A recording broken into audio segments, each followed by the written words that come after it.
This is the second installment to my Escape the Cell game. Firstly, you'll notice that everything now has a full set of textures, or at least a diffuse, specular and normal,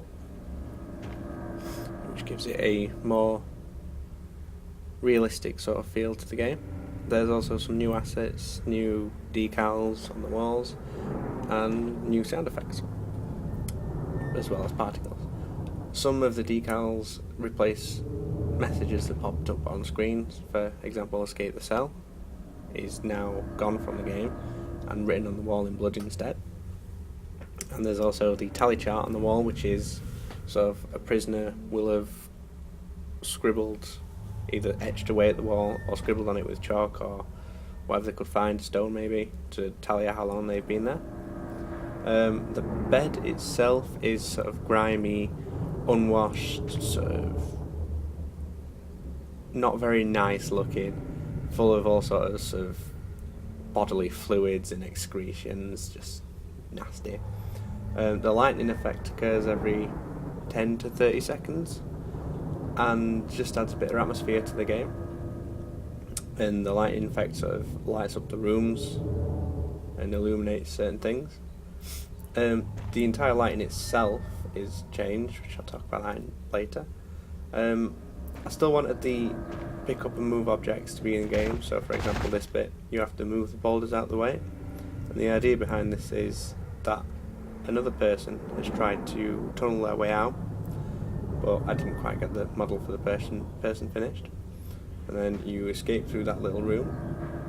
And here you see the lighting. I've taken some parts of it away and changed it all together so that the entire area is lit very dimly with a faint blue light to give it the cold, eerie feel. And then the torches emit a orange sort of the ambient flame light that you would see. The flames themselves are my own textures, my own particle effects, along with the smoke, which is my own. And then I've added a faint crackling noise of the fire. The torches are used in the same particle effect, but just on a smaller scale. And the rain outside is just done on a texture sheet, which just pans through the texture and scales it so it looks more like rain. And this goes well with the whole lightning feel outside.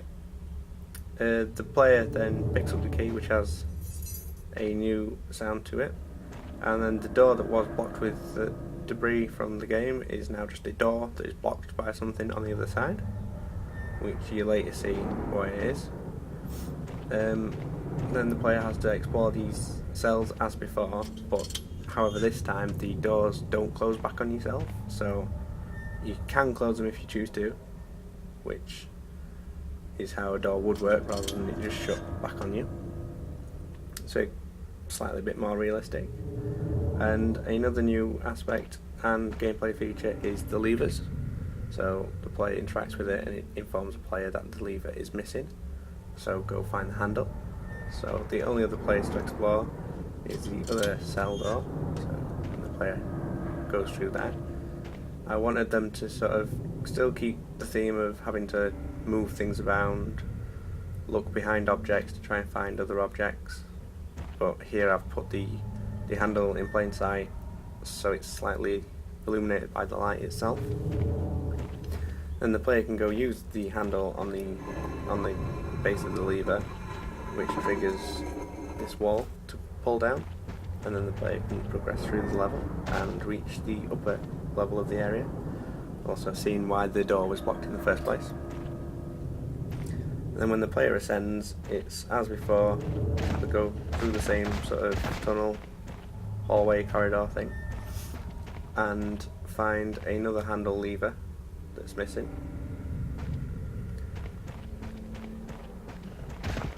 And if the player would have explored in the first place, they would have maybe found it and been able to open the secret passageway from the start.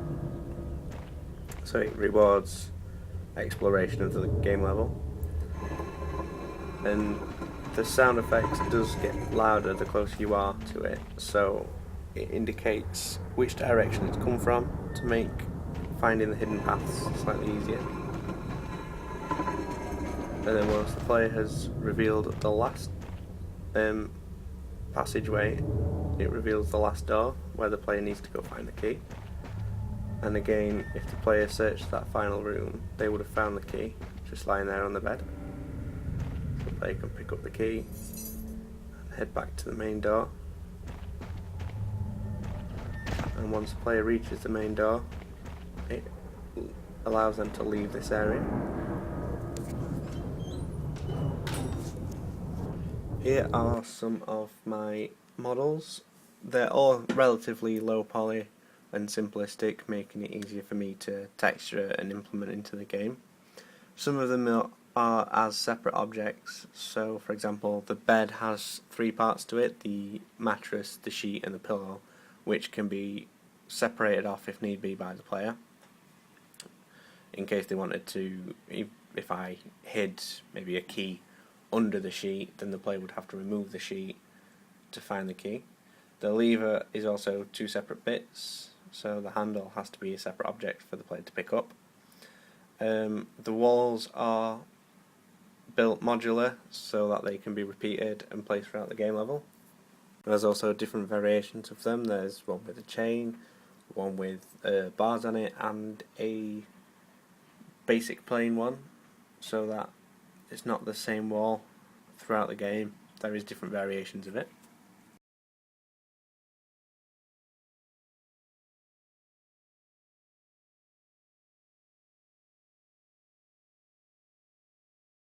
For my textures, I made sure that I made initially the normal, diffuse and specular, so that everything would stand out within the world. The roofing is done so that it looked like it might have once been varnished, but time has worn away most of that varnish and made it less reflective than it should be. Some objects are done with compositions of other images that I've taken and manipulated myself. The wall textures are done with a repeating wall texture that I've created and placed over most of the wall, and then added details to the bits that needed it. For example, the concrete on the bottom, or the chains and the bars. They're all different and have different specularity levels. The bed has certain bits which are more reflective than others, which would be like bits that are damper than other bits, but it's very faint and only noticeable if you really look hard at it. The floor is another repeating texture that I've created, and to break away from the repeating of that texture, I created some decals which are placed over the top of it. For example, the grate, there's a blood splatter and some handprints which I created. I created the decals by using a opacity map, a diffuse map and the specular map, so that it looked like blood splatter and reflected like blood should. The drain is done using a similar way, but instead of an opacity I used a bump map or normal map, so that it was just black underneath it. And then the fire for the particle effect is used using a diffuse, a opacity, and then the smoke, along with the rain, which is just used by having a scrolling texture. Here are some of my Kismet. This is to have the key being able to be picked up. This one is to give the player the physics gun but hide the physics gun from from rendering. This is to open the cell doors, which requires you to have the key. And this one is for the levers, so the bits on the left are picking up the lever and the bits on the right are using the lever with the handle. This is just some notifications that are shown on screen to the player, so these just indicate the player on what the controls are, what they need to do, where they need to go, for example.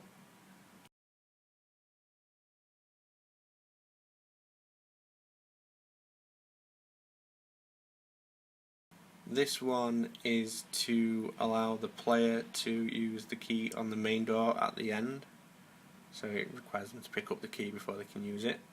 And finally, this one is the lightning effect. So as soon as the game loads, it starts toggling the lights on and off and triggering the lightning sound. Thanks for watching, and I hope you enjoyed my video.